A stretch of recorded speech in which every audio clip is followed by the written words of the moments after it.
Shout out! Good morning po sa lahat ng mga kamanubila. Alam nyo guys, may konti lang akong mensahe dito sa mga kapwa nating mga na naghanap buhay sa kalsada. Alam mo kung saan humina ang taxi?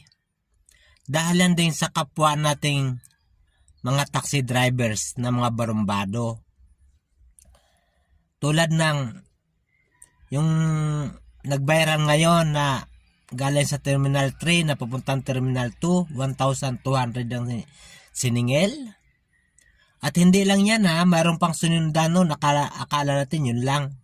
Mayroon pang 5,500 ba yun? Terminal 1, Terminal 2. At mayroon pang galing sa Fairview na papuntang 1,500 daw.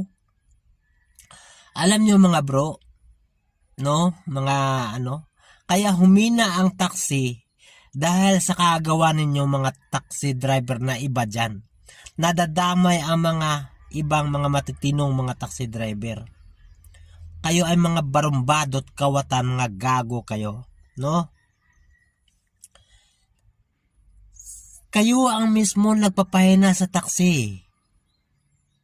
Kayo ang dahilan kung bakit nagkaroon ng Grab at Uber at mga motorcycle Ang ganda ng biyahe ng taxi dati Mula noong nagkaroon ng Grab, taxi, Uber, motorcycle, dahil lang din sa mga taxi driver dati. Mga pang-hold up, mga call center, hold up ninyo. Diba? O ano-ano pang mga kalokohan ginagawa ninyo. Kaya ito tapos sinundan na naman ngayon. Nawawala ng tiwala ang mga pasahero sa mga taxi dahil sa mga gagawa ninyo. Kumusta naman ang buhay ninyo? Yung nag-viral, yung bang hanap buhay mo talaga pang luloko? Diyan sa yung mga hudas din dyan sa airport, mga kasabwat ninyo.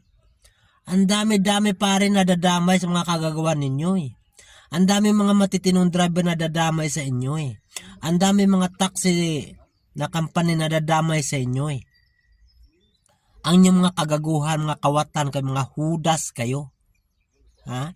Pinapakain sa pamilya ninyo mga panglalamang sa kapwa. Sana mawala na kayo ng lisensya at hindi na kayo makapaghanap buhay na nahawaan mga ibang driver na matitino sa inyo. Ang lahat ng mga gumagawa ng ganyan, dapat